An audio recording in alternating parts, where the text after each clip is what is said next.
Militares bailan en una fiesta del cartel de Sinaloa. Aquí se aprecia la corrupción y la impunidad, y los pactos del gobierno de Sheinbaum con los carteles en México. Bienvenidos a Criminalística 21. Escribe en los comentarios. ¿De qué ciudad o país nos ves? Comenzamos.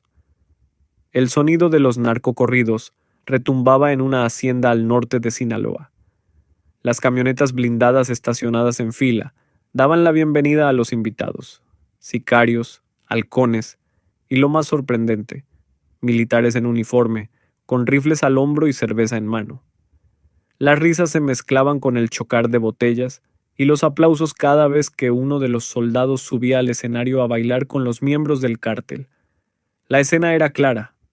Ya no se trataba de infiltración, sino de una convivencia descarada. En el centro de la pista, un jefe de plaza abrazaba a un coronel mientras gritaba: «Aquí no hay guerra, aquí hay respeto mutuo». Los celulares grababan todo. No había miedo. Nadie esperaba represalias. Días después, las imágenes circularon en redes sociales. La indignación creció, pero desde Palacio Nacional no llegó ninguna condena. Claudia Sheinbaum, recién llegada al poder, dio una respuesta que muchos calificaron de evasiva, pero coherente con la nueva línea del gobierno. No vamos a repetir los errores del pasado. No habrá guerra contra los cárteles. La violencia no se combate con más violencia.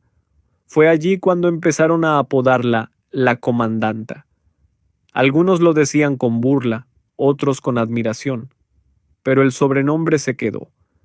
Una jefa de Estado que, al igual que su antecesor, prefería los acuerdos silenciosos a las confrontaciones. Ella manda, pero no ordena atacar, decía un analista en televisión. Es la comandanta de un país que eligió la paz con el crimen, no contra él. Mientras tanto, en los pueblos, la realidad era otra. Hombres armados seguían cobrando cuotas. Jóvenes desaparecían. Las elecciones eran vigiladas por hombres con radios y pasamontañas. Candidatos eran elegidos a dedo por los cárteles. Y quienes se atrevían a denunciar aparecían muertos o silenciados. Un exagente de inteligencia lo dijo sin rodeos. El narco no solo infiltró al gobierno, lo dirige. Ellos deciden qué obra se construye, qué empresa gana contratos, quién es gobernador, quién vive y quién muere. Claudia Sheinbaum insiste en que la justicia social y los programas de apoyo son la verdadera solución al crimen. Pero en las montañas de Guerrero, en las calles de Michoacán, en los campos de amapola de Durango, la gente se pregunta: ¿y mientras llega esa justicia, quién nos protege?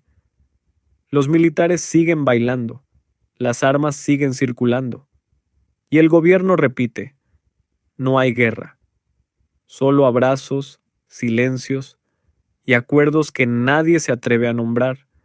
Y así llegamos al final de este episodio en Criminalística 21. Si te gustó este documental, no olvides suscribirte, activar la campanita, para que YouTube te avise cada vez que subamos una nueva historia y compartir este video con tus amigos. Nos vemos en el próximo episodio. No te lo pierdas.